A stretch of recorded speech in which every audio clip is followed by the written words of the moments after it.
here. And to make sure you get to be here with no distractions, would you just check your phones to make sure if you use them on the break that they're off now? And we do want you to be here. But you can't help it. Our minds wander into the future a little bit. So if you're starting to think, what are you going to do over the dinner hour? I have a wonderful suggestion for you. You could go to the Exchange Place at 5:30 at the College Street tent. What happens at the College Street tent is every region of the country has one person to represent them. So if you're from the United States, you're going to find somebody that's going to be representing you. And these are 6 wonderful tellers that have never told here before, so you can be part of their beginnings. So think about that. Also, how about going to the marketplace while you have that longer break? It's going to be open to 8 o'clock, but maybe you want to go over this break. There's all the wonderful CDs and books from the tellers, our 2 tellers today. Go check out their resources. But did you know we also have a raffle going on there? There's daily prizes, plus one of the prizes each day is 2 tickets to next year's festival. You know that's worth something, yeah? Yeah, so go over to the marketplace on your hour in between sets. You'll be so glad that you did. You can share what you've experienced today with so many of your loved ones. Now, our first teller of this hour. As soon as you hear Geraldine Buckley talk, you're going to know she's not from around here. But she is so proud to have become a U.S. citizen 10 years ago. So we totally claim her, right, as our own.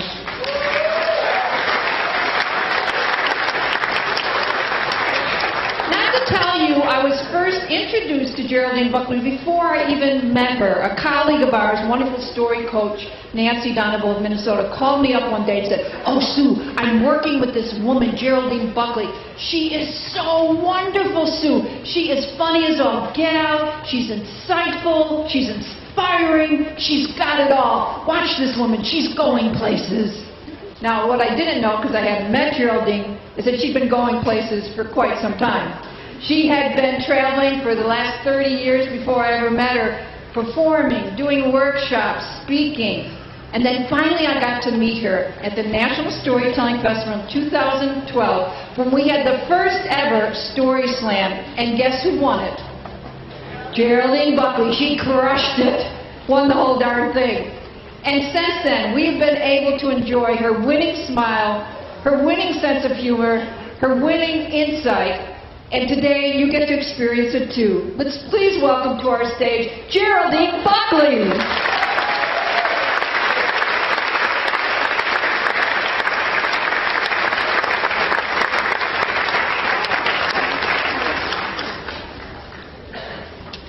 How incredible of Sue. I don't know who she was talking about, but she sounded good.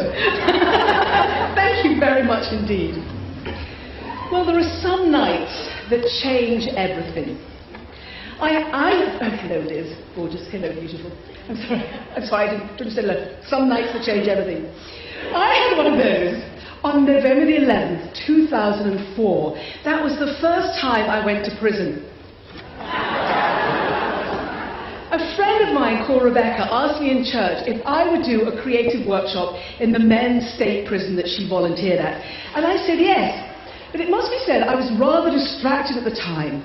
My career had come to a dead end and I was wondering what was next. But that's how I found myself in her car on a dark and misty night. When through the mist came what seemed to me to be mile after mile of razor wire. Well, I looked at that razor wire and I thought, Geraldine, what are you doing? This is a prison you're going into. And panic started to rise up in me. And I thought, Geraldine, don't say anything. You need to appear to be cool. So I didn't say anything until we parked in front of the huge front gates. And I turned to Rebecca and I said, tell me, Rebecca, what kind of prison is this? Oh, she said, it's maximum security. I said, you mean murderers and rapists? She said, oh, yes. There'll be 200 of them in the room. And that's when I started to hyperventilate. I didn't stop all the way past the very sinister-looking officer at the front gate, and he opened those gates, and then they slammed behind us, bang! And that's when I remembered that I was a little claustrophobic. I got into the nearest restroom, I put my head against the coolness of the stall wall, and I began to pray. I've always found it's the very best thing to do in these situations. I prayed, Lord, We have a problem. These are big bad boys, Lord, and I'm about to teach them poetry. If you don't come through, Lord, I am toast. I hyperventilated all the way into the chapel. The men were already there, but they weren't men. No, they were giants. I know that every single one of them was glaring at me. I know that every single one of them was flexing their enormous muscles at me. I know that every single one of them was covered from head to toe in full body tattoos. I just know it. I hyperventilated all the way onto the stage, and then I calmed down a little. I looked out over the rows of men, and they all seemed grey. Their faces were grey, the uniforms were grey, even the walls were grey. Rebecca and I were the only people in that room who weren't inmates. There was an officer, but he was outside, down a corridor, beyond somewhere. So I started my workshop the way I always start my workshops, by telling everyone what we were going to do. I said I would do some of my pieces, I'd put on some music. If anybody wanted to write, they could write, and if anybody wanted to share, they could share. I told them that I don't like being told what to do, so I wouldn't certainly make them write if they didn't want to, or share. They only had to do what they wanted to do. And this huge corporate sigh went out over all the men. Well, I looked down into the front row, just about where you are, sir. And there in the middle of the front row, there was a man who really was glaring at me, and I'd be so grateful if you don't. I mean, you're very friendly, but just in case you want to start being unfriendly, please don't. Anyway, so I found out later his name was Isaac, but of course I didn't know that at the time. Well, Isaac really was glaring at me. He had his arms crossed. He was leaning back in his chair, tapping his foot. And he was glaring. And I thought, Geraldine, just ignore him. Start with the first verse of the first poem. And so I started. I saw you crying in the night sun, eyes red, throat sore from howling at your pain. Small boy, fist clenched, pounding the table, pounding the floor, not knowing how you could take any more of the hell your world became, the secret world all clothed in shame and shouted words and silence. Well, when I got to the end of that verse, I looked down into the front row. Well, Isaac had completely changed. He'd uncrossed his arms, he'd stopped tapping his foot, and he sat up straight and he went, yay! Yay, God! And all over that chapel, men were doing the same thing. They were going, yay, yay, God, yay, yay, yay, God! And it was like a membrane broke. They stopped being inmates. I stopped being a volunteer. We just became people loving words. So when they wrote from a really deep place within themselves. And when they shared, it hit a deep place within us. And the whole room seemed to fill up with understanding and love and unity and grace. Well, something extraordinary happened during that night. I'd gone in terrified, and by the end I knew that I wanted to go into every prison in America. I've always been very enthusiastic. But I wanted to go into as many prisons as I possibly could, bringing creativity and sharing understanding and unity. And I did go into several prisons after that, but I ended up being the chaplain at that prison, the Protestant chaplain. I was there, I left in January 2010. So those big bad boys became my sons the night that everything changed. And when I left, or why not?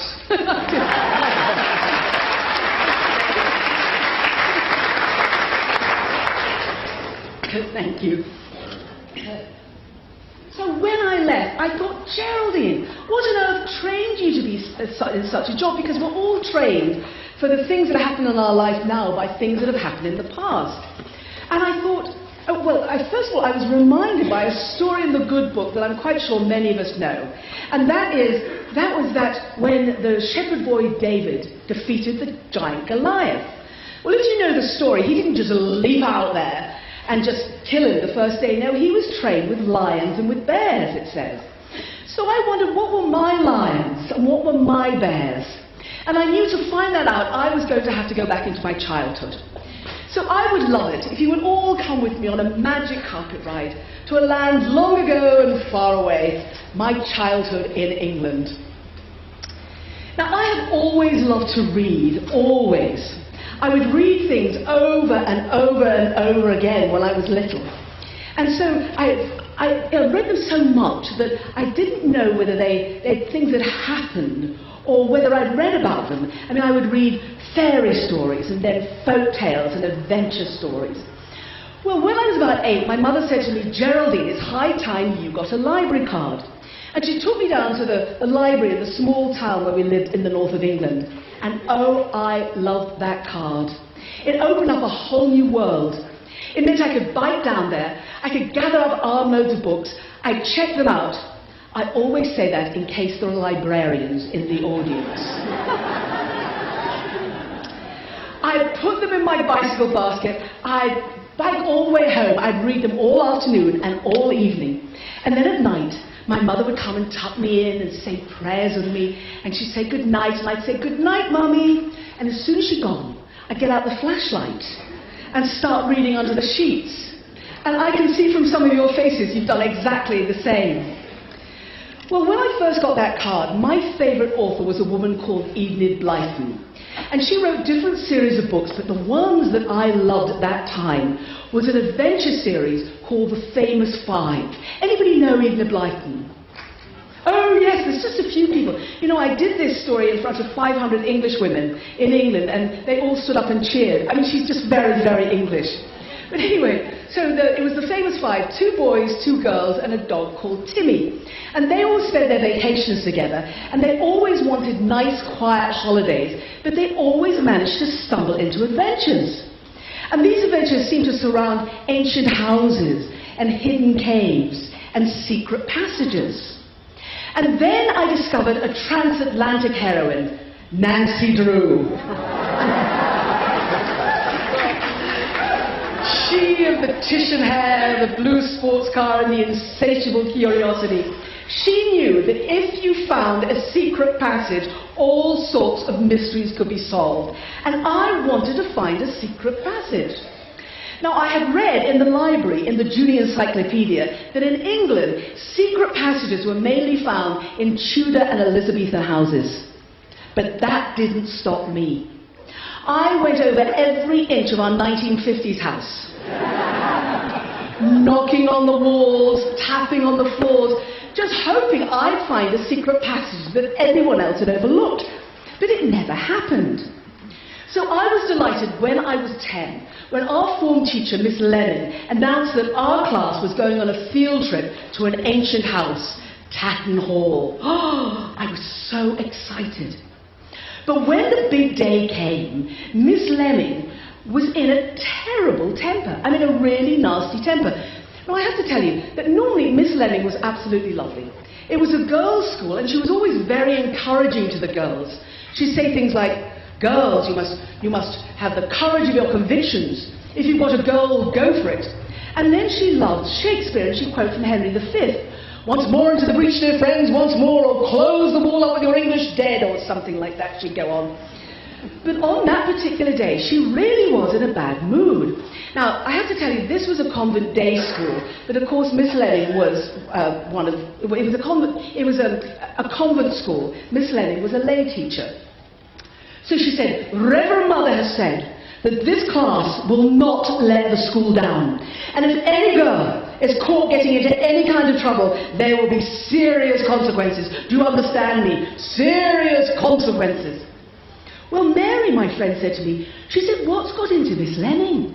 If she carries on this way, we're going to have to change her name. We're going to have to call her Miss Lemon."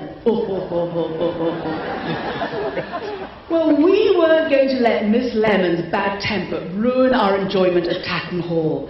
And oh, when I got into the library of the place, I could hardly believe it.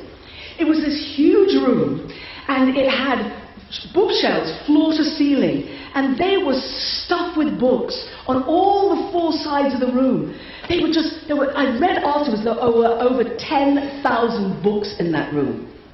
Now, the public was separated from the artifacts by a velvet rope, but I knew that if somehow I could just lean far enough over that rope and touch the spines of those books, that somehow all the knowledge contained in them would suck into me by osmosis. And I knew if somehow I could just touch the bookshelf, I would find a hidden catch. And the whole of the bookshelf would swing open. And behind there, there'd be a hidden room, and beyond there, there'd be a secret passage. I just knew it. Well, I wonder who's got to dust those books. Imagine cleaning that library. It was our Miss Lemon. Well, she shooed us out of the library up a broad staircase, and at the top there was a door, and there was a plaque on it, and it said it was the Lemon bedroom. And Mary said, "You see that? They knew we were coming. That's why they named that after our Miss Lemon." Oh, Miss Lemon. Oh. Anyway. Inside the Lemon bedroom, there was this absolutely huge four-poster bed. It was all intricately carved. Now, I'd never seen a four-poster bed before, but I'd read about them. And this one really was enormous. It had about 7 mattresses on it. Well, as soon as I saw those mattresses, I knew that was the bed that the princess of the pea had slept in.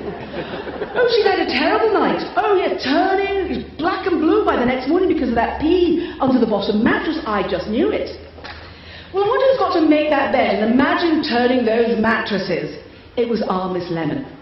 And she shooed us out of that room, up a narrow staircase that had a plaque that said it was the servants' staircase, into the servants' quarter. And just down there, there was a room off to the side, and in there was only 2 pieces of furniture. There was a chair, and there was a spindle. And I knew, as soon as I saw it, that that spindle was the one that on her 16th birthday, Sleeping Beauty had pricked her finger. And the whole of Tatton Hall had gone into 100 years' sleep until the handsome prince had fought his way through the undergrowth and awoken Sleeping Beauty with true love's kiss.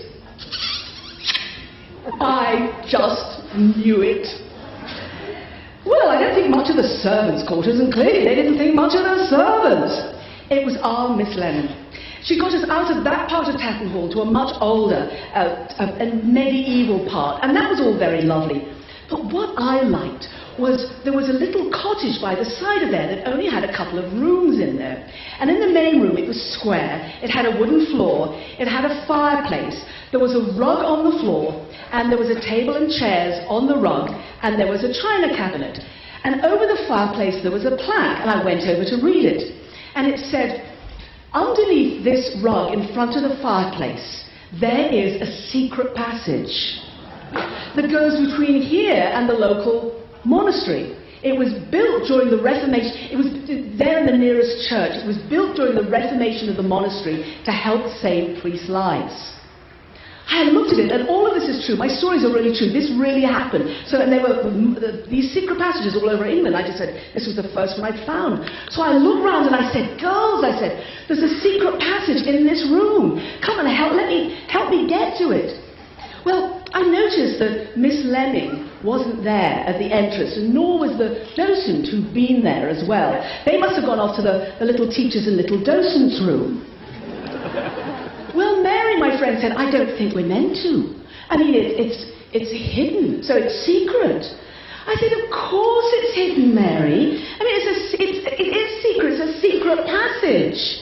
But it's like a treasure hunt, a scavenger hunt. Once you find the clue, you've got to go for it." Well, then Daphne went really peculiar on me. She said, "Oh, I don't know, Geraldine. I don't think Miss Lemming would want us to do it." And I said, "Oh no, Daphne, darling, I think you're wrong. I think Miss Lemming really would want us to do it. I mean, you know what she'd say. Girls, have the courage of your convictions. If you've got a goal, go for it."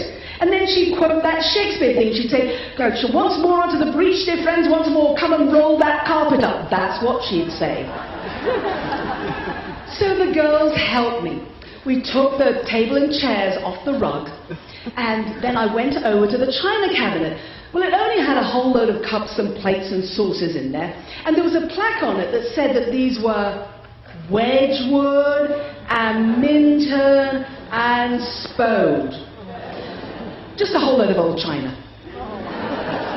So I got 2 girls on the front, I was on the back, I got Daphne on one side and I was on the other. And I said, "Come on, girls," on the count of 3. 1, 2, 3. We picked it up and we moved it off the rug and onto the floor, and everything shook. But it was fine. No, it was fine. It was fine. So we rolled up the carpet, and there in front of the fireplace there was a trap door. And in the middle of the trap door there was a brass ring. Oh.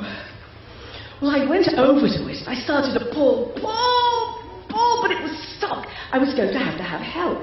I said, Jane, come and put your arms around me. So Jane got her arms around me. I said, come on. We pulled and it moved just a tiny bit. We pulled and it moved. We pulled. I said, we're going to have more help. Daphne, come and put your arms around Jane. So there was me. Jane had her arms around me and Daphne had her arms around Jane. I said, okay, on the count of 3. 1, 2, 3. And we pulled and it moved. And we pulled and it moved. And we pulled. Girls, what do you think you're doing?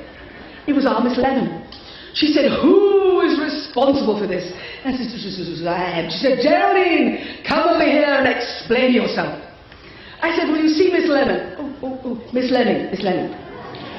You see, there's a plaque on the wall and it says there's a secret passage. And I thought because it said it, we had to find it. She said, Geraldine, you have behaved like a hooligan. And if you carry on this way, you will end up in prison.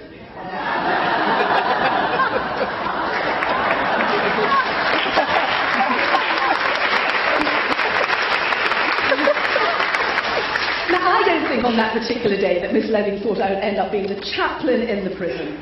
But I just want to warn you, if any of you is kind enough to invite me to your homes, and some in this audience will know this is true, that if you look away for a moment, you just might find me tapping on the wall if you look back, and knocking on the floor, looking under your rugs, because you never know when you will stumble into adventure.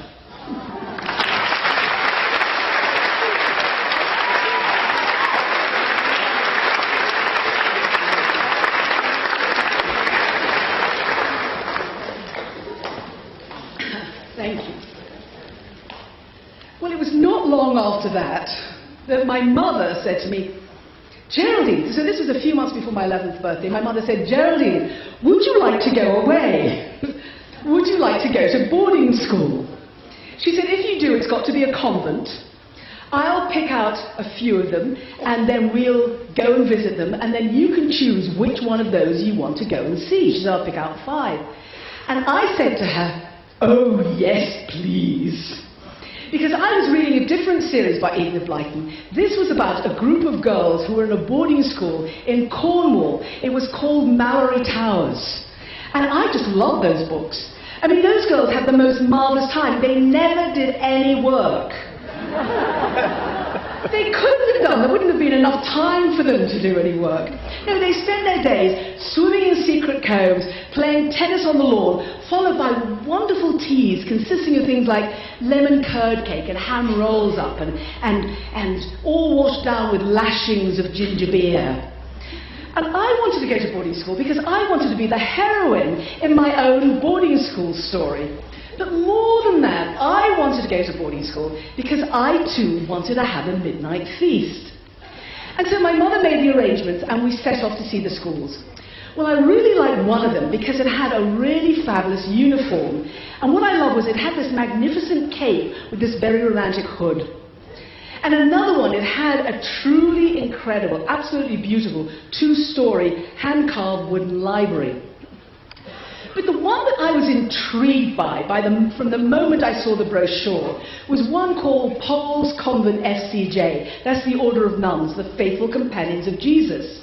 And it said it was in a 500-year-old manor house set in its own extensive parkland. And that the original owner of the house had been a woman called Lady Margaret Pole. And that she had been thrown in the Tower of London by Henry VIII. And then he'd ordered her head to be chopped off. Well, I thought this was a deliciously gruesome start to my school career. And so I was really excited, and I loved it from the moment my mother and I drove through the huge iron gates, down the long meandering path, and there were cows on either side and enormous sweeping ancient cedar trees. And we drove up in front of the big manor house, and it was all brick with different colours of brick swirled in there. And there was stone window ledges and mullioned windows and an enormous oval oak door. And my mother and I crunched over the gravel and we knocked on the door, and it was opened by this tall nun in full black habit. Now, I could tell that she could be stern. I was sure she'd be stern, but she did have kind, twinkling eyes. And she said, "Geraldine, welcome to Poles. My name is Sister Etna. That's E-T-H-N-A. She said, it's like the volcano, Mount Etna, but with a th. Sister Etna, welcome." And she swept us all into the ancient, the hall, which was all lined in beautiful old oak. All the floorboards were ancient oak, and all the walls were intricately carved. And there was this wonderful smell about the place. It smelt of incense and beeswax floor polish and holiness. And something extraordinary had happened. From the moment that front door opened, I felt this wave of love come out of that whole convent and surround me and almost like pick me up and bring me into the hallway. And I knew I had to come to this school, that I would miss out on something really important if I didn't go. It was almost as though that school chose me. And I knew I had to say whatever it took to get accepted. Well, I must have said the right things, because I started the next term a few months after I turned 11. And every time Sister Etna saw me, she said, "Oh, Geraldine, you're such a good girl." And I was delighted, because I knew that meant that I'd managed to fool her. Well, I didn't do what some of the other girls did. I didn't join the group who climbed trees so that they could see over the laundry wall, so that they could find out what kind of underwear the nuns wore. No, I didn't do that. I didn't. It was bloomers. And I did not join the group of older girls who, when the nuns were at Mass, would sneak down into the cellar to see if they could find their stash of altar wine. No, I did not do that, but I did want a midnight feast. And so I phoned up my mother, and I asked her if she'd send me a box of goodies. And she wanted to encourage my adventurous spirit, so she sent this huge box that was filled with wonderful things it had the wonderful cake. It had that lemon curd cake, and it had chocolate-covered macaroons and marvelous marzipan mice. And I was so excited by this. I wanted to have a midnight feast as soon as possible. But I knew that first of all, I was going to have to explore to find the perfect place. Well, my opportunity came just a few days later, because it was a feast day, which meant there was no school. So the nuns organized a compulsory treasure hunt, a scavenger hunt out in the grounds. Well, I was out there with my new friend Jane when I suddenly realized there would be no one in the house. I said, Jane, this is the time to go exploring. And I looked round, and there was no one watching us. So I said, come on, and we ducked down below the hedge, and we scampered back into the house, and we started searching. Well, there was nothing suitable on the first floor, or on the second, or on the third, or on the fourth, but on the fifth, we found it. Right at the top of the house, there was this little wooden drying room. So that's when you hand-wash clothes, you hung them out to dry. And there was a little door right at the back, which I'd never noticed before. And I thought, well, it must be locked. But I went and tried it, and it wasn't. It was open. So I opened it, and I peered inside, and there was this big space beyond. So I said, Jane, you just stay here. I'm going to go in and explore and make sure it's safe. So I scrunched myself down, and I got through this little door, and I stood up to this enormous attic. I thought this could be perfect. The only thing is, it had a very unusual flaw. It was a wooden platform that was about 10 feet square, and there was about a foot drop off on each side. And then down below there were planks of wood with white in between. And I thought, well, there's so much food, I want quite a lot of girls at this midnight feast, and I don't think they'll all be able to fit on that platform. So some will have to be able to sit down there. Now, I wish I could tell you that I had a harness on, or that I had a large stick I could have poked down there, or that I had something to throw, like a teddy bear, preferably one of my brothers. But no. Now, I found it perfectly reasonable to step off the wood and onto the white, which turned out to be plaster. And I found myself falling, I'm falling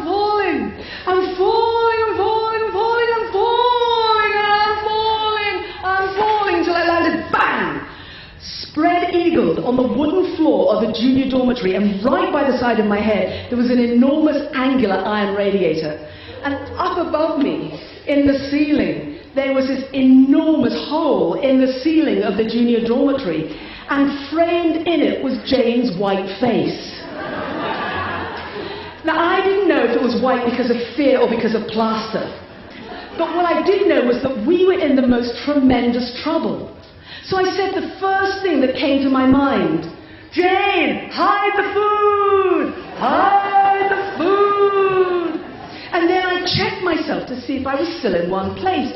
And miraculously, the only thing that was wrong with me, I burst a button off my skirt. So I set off to find Sister Edna, and Jane was right behind me. I said, Sister Edna, I've done the most awfully naughty thing, Sister Edna.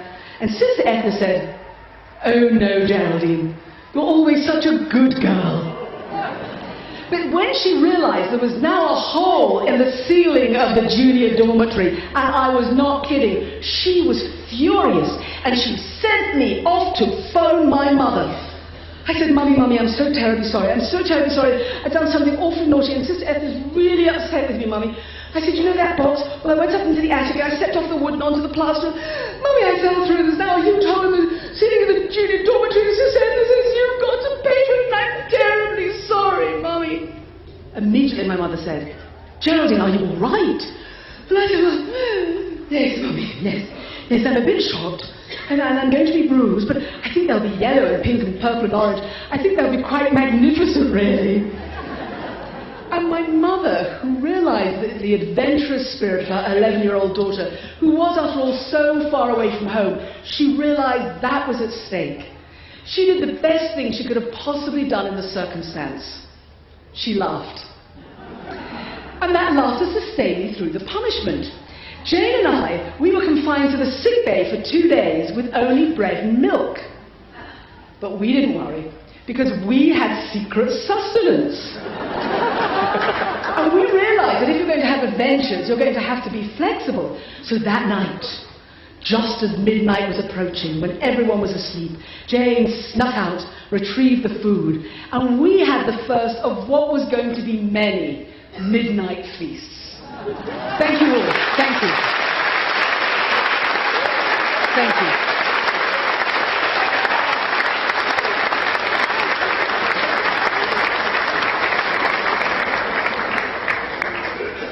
Take a moment before we have Donald come up here to thank Joyce Kroll and Liz Bartlow Breslin. Come on up here, Liz.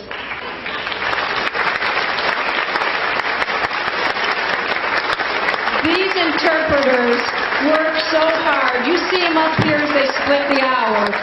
But what you might not see is that if one of them gets stuck on a word like, how do I sign spindle? The other one's down there helping them out, so they're never not working. And because of the Niswonger Foundation letting us live stream from this tent, it means people from all over the world, really scores of countries, are listening and watching. But it also means that the deaf community around the world is getting to share our stories today. Thanks to Joyce and Liz.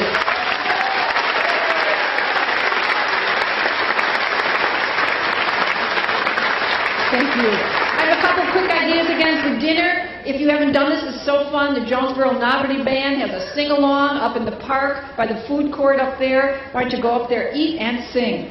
Or, if it's more your style, the Wine and Beer Garden is open to 8 o'clock. And you could have a good time there right in front of the Storytelling Center, the Wine and Beer Garden.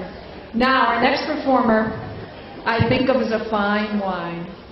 He is aged to perfection. Because Donald Davis is a master at finding the universal in the personal. I grew up in Chicago in this close-knit, like on top of each other, working-class neighborhood. You're lucky if your lawn was the size of a postage stamp. Yet when I listen to Donald's stories of growing up in southern Appalachia, I feel like I can say, that's true for me too. He's in demand everywhere, and I'm continually amazed at how on the road he continues to rehearse and create.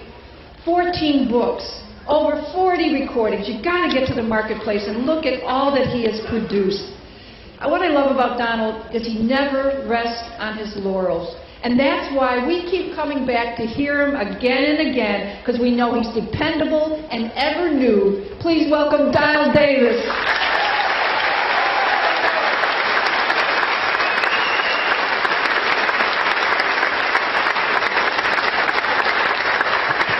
you, thank you, thank you. Well, I love to be in this tent because I don't have to make any decisions. Liz decides what she's going to sign, and then I just watch and then kind of follow her.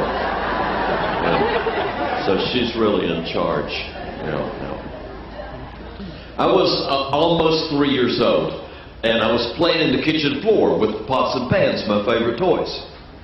When all of a sudden my mother almost came trotting into the kitchen, and she said, "I have to go somewhere." I said, "Where are you going?" She said, "Your daddy's going to take me, but he'll be back." "Where are you going?" "Your Aunt Annie's going to stay with you while I'm gone." "Where are you going?" "Aunt Annie will feed you anything you want to eat." "But where are you going?" Right then, 2 cars came in the driveway. One was my Aunt Annie's black and white Ford. She came all the way down the driveway, jumped out of the car, and came running in the kitchen door. While my dad came in behind her, left the driveway, circled the yard, paused in front of the steps. My mother went running out the door, down the steps, jumped in the car with him, and they were gone. And I said to my Aunt Annie, "Where did my mama go?" And she said, "What do you want to eat?" Well, sure enough, a little while later, my dad ended up coming back home. And he came in and I said, "Where did you take my mama?"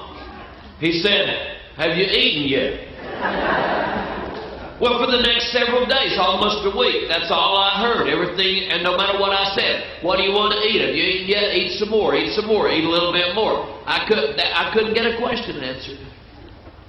Well, that night it was time for me to go to bed. And my Aunt Annie took me into my bedroom.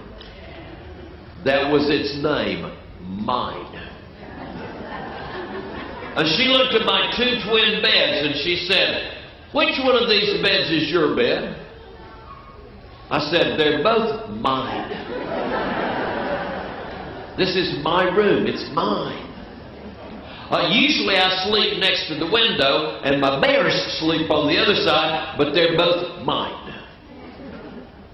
Well, almost a week later, my dad came home from work early. He said, "Come look out the door. Let's watch what's happening." And we stood at the open front door and we watched this long, it was a white, huge, it looked like a giant station wagon. And it was white with a red light over the back door and a red cross shape on the back. And he backed in across our yard and 2 men in white coats got out. And they came around and they opened the back and they rolled out a bed that had wheels that popped down on it. And they carried that rolling bed up our steps. And my mother was stretched out on it. And there on the foot of that bed was a picnic basket. Well, they took my mother on back into the bedroom and they lifted her off and they put her on the bed and my dad picked up the picnic basket and he took it in my room and he put it on my bear's bed. And I looked at my mother and I said, "Where have you been?" And she said, "Go look in that basket and see what I found." And I went in there and I looked in that basket. There was a baby in it. And to this day, neither my brother Joe nor I either understand why I did what I did next. I leaned down and kissed the baby. My mother had a horrible time with delivery, with forceps delivery when I came along. And when it was time for my little brother to be born, my daddy had taken her all the way to Asheville, where he was a cesarean baby. And it was so far from home, she'd stayed a week, and then the ambulance brought her all the way back. Well, I learned in a pretty short time that little brothers are usable. See, instead of getting a baby bed, my dad went to the builder supply house and he got little pickets like you would make a picket fence with. And he built a little tight fence all the way around that second twin bed in my room, turning it into either the world's largest custom baby bed or the world's most perfect zoo cage for babies. Joe got a little bigger, a little bigger, a little bigger, and you know, we didn't have plastic bottles, we just had glass bottles. And my mother would say, I need to take Joe a bottle. And I'd say, I'll take it to him. I'll take it. And I'd take it into his room there, my room, because on the other wall there was a brick wall where there was a closed up fireplace. And I'd give him the glass bottle, and then I'd get in front of that brick wall and act like a monkey, and he would throw the bottle at me, and I would jump, and it would hit the brick and shatter. My mother would come running. What makes that child act like that? Why does he do stuff like that? I don't know. There's something wrong with him.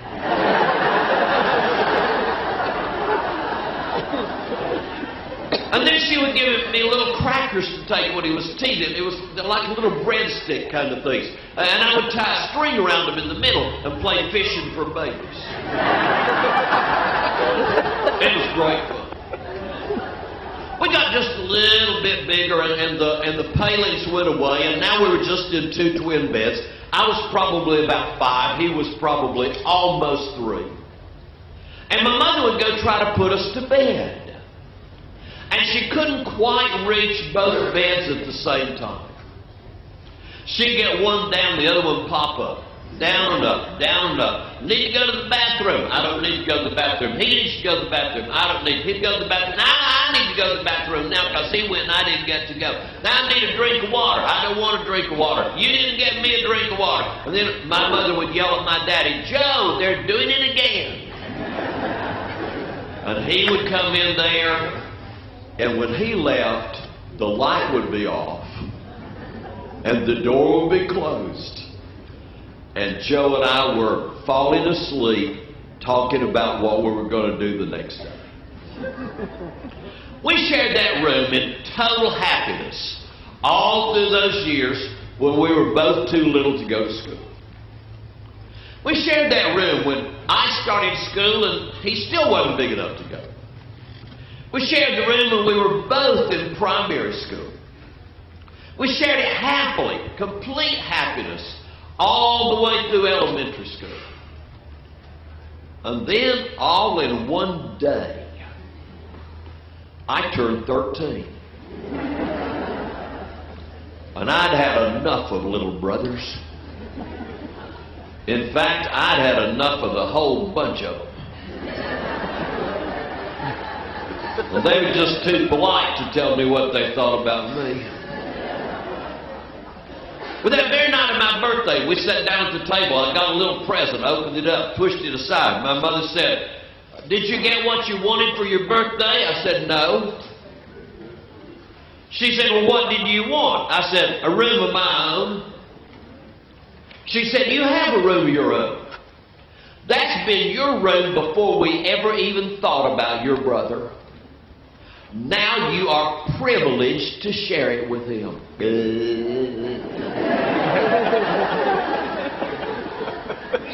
And I was stuck with him.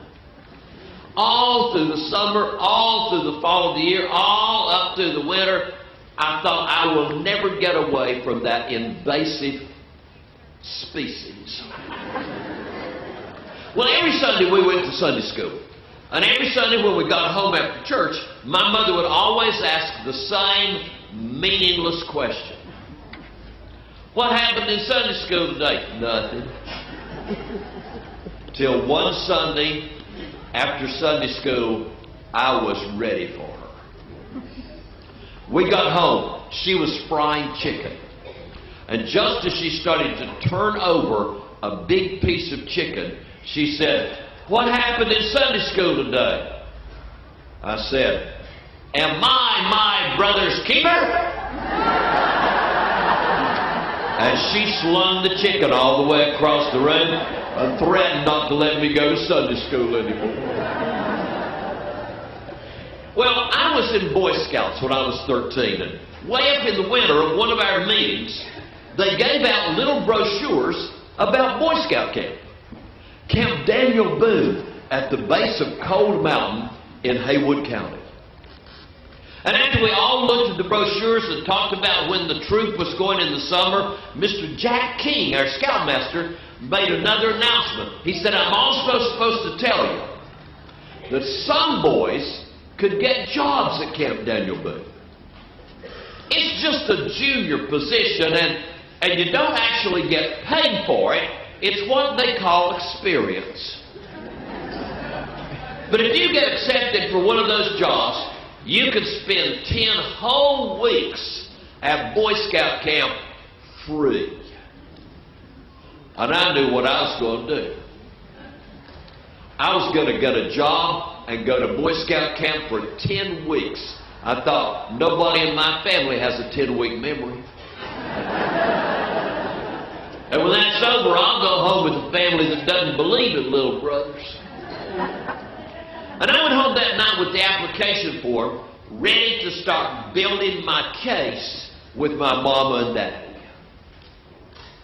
You know what the funny thing was? They didn't argue. My daddy said, it's about time you did something on your own.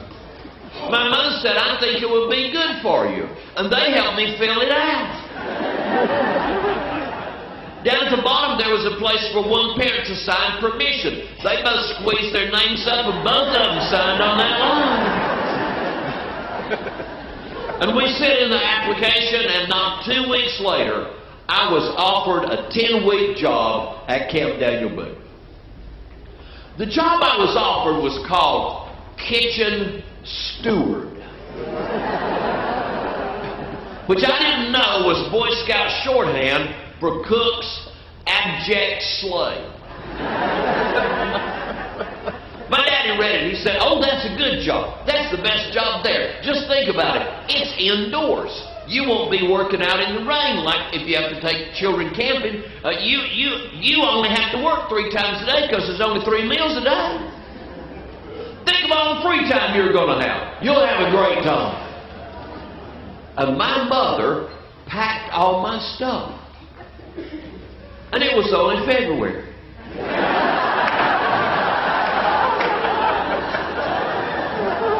Well, the spring rolled along and finally school got out, and the day came when I was supposed to report to Camp Daniel Boone. I started out the door in my little duffel bag. My daddy was coming. We were going to get in the car, and all of a sudden I heard the door open. And I turned back, and here came my mother and my little brother. I said, where do you think you're going? My mother had the picnic basket with her.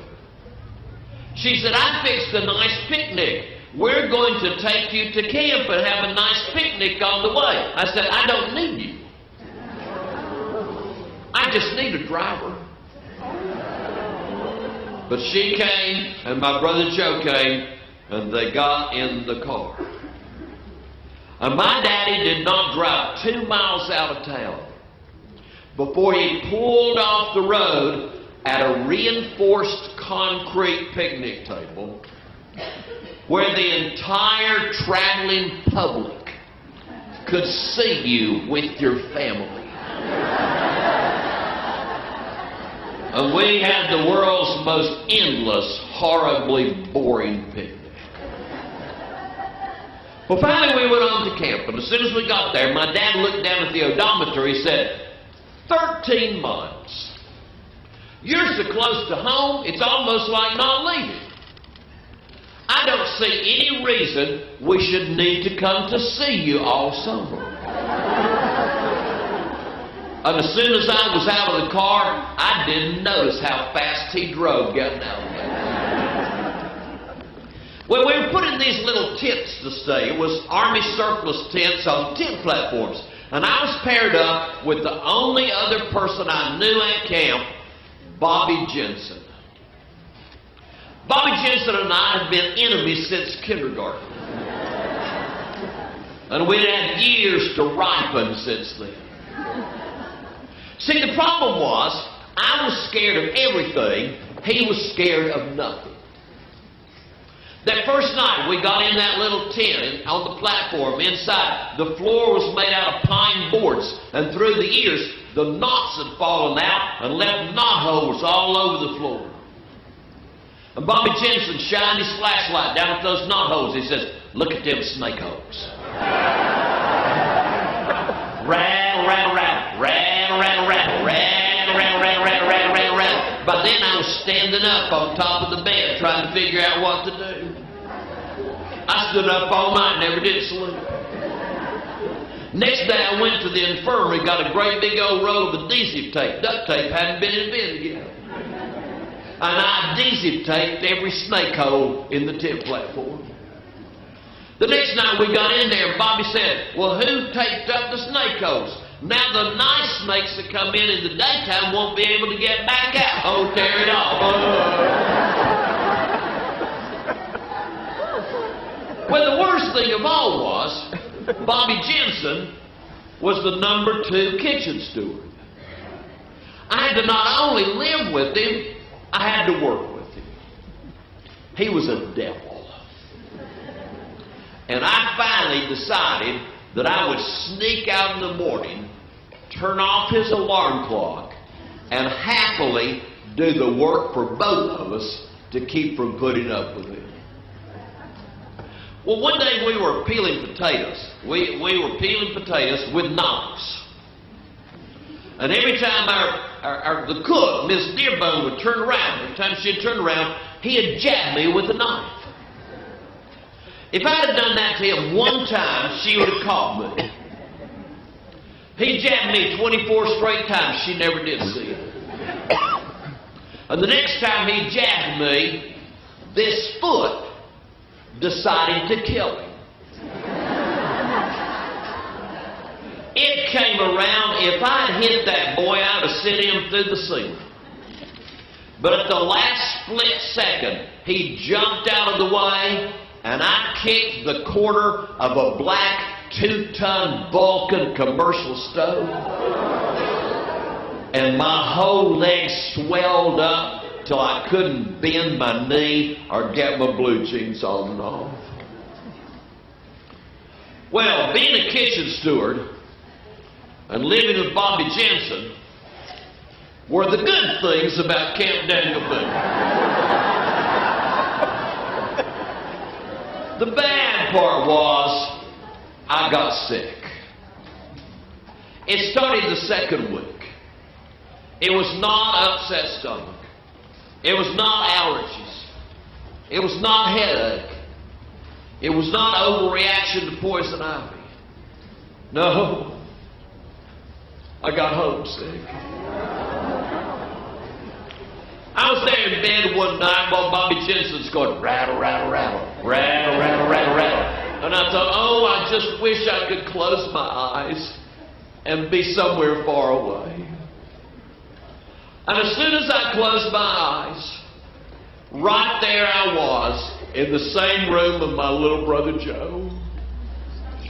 And I was telling him about how horrible Bobby Jensen was. And we were planning what to do the next day. And the next week it got worse. The next week, I missed my daddy. See, there was a Boy Scout troop there, and when I met the scoutmaster, he told me that when he was a little boy, my dad had been his scoutmaster. And then every time I saw him all week, he had another story about my daddy, about the places he had taken them, about the things he had taught them, about what a wonderful man he was, and I was missing my daddy. I had a whole box of Kleenex I'd carry around, hold it up over my face and act like I was allergic to everything so people wouldn't know I was whimpering all day.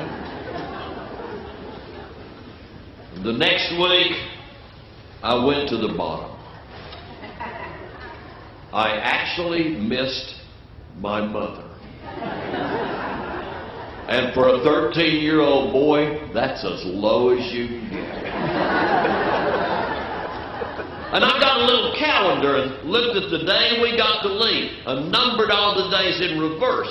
And I would every day mark out another day, mark out another day, mark out another day. And the greatest day in the world was when I got to 0 and marked it out and waited to see my daddy's green Plymouth coming up the road. Here it came. He was driving. My mother's riding in the front seat. I could see her. I could see both of them. My little brother's in no seat belts. He's standing up in the back seat, holding on to the seat, watching. They didn't even quite stop till I jerked open the door, threw my duffel bag in, jumped in. Let's go! Slam! My daddy said, have you checked out and said goodbye to everybody? Did 2 weeks ago. Let's go! And we headed for home. There between Joe and me on the back seat was the picnic basket. And in that picnic basket, my mother's fried chicken. Fried that morning from one of our Dominickers my daddy had killed and cleaned. My mama's deviled eggs, perfect down to the little red-orange sprinkles of paprika on top. My mother's lemonade with slices of lemon floating in the top of that gallon glass jug. And so much sugar it wouldn't all dissolve in the bottom. My mother's chocolate meringue pie right out of the oven, but with her complaining because there were little sweat beads on the top of the meringue. And halfway home, we stopped beside the road and made the world jealous. While we had the world's greatest gourmet picnic. And then we went home. We started to get out of the car, and my mother said, wait, we have a surprise for you. Remember that room we called the guest room where Aunt Laura used to stay before she died? We cleaned it out. We threw everything away. We painted the room. We got new curtains in the room. We have a new rug on the floor. We have moved your bed in there. We moved your clothes in there. We moved a whole lot of the books in there. We moved some of the bigger toys in there. It's your room. You have a room of your own. All of a sudden, I heard a sound beside me that my daddy described later as sounding like a dying calf in a hailstorm. And when I looked around, if anybody had had a more miserable summer than I had, there he was. My little brother Joe crying his eyes out. And I said, Mama, I've already got a room. It's a good room. I already know how to mess it up. I shouldn't start on another one. I think I better stay with my brother because, you know, one of us might need help in the night. And my parents just watched while we carried the clothes back, we carried the books back, we carried the toys back. They didn't help us one bit while we struggled and fought to get the bed apart and move the bed back. Till just when it was time to go to bed, we were ready to go to bed side by side in our room. Am I my brother's keeper? You bet I am.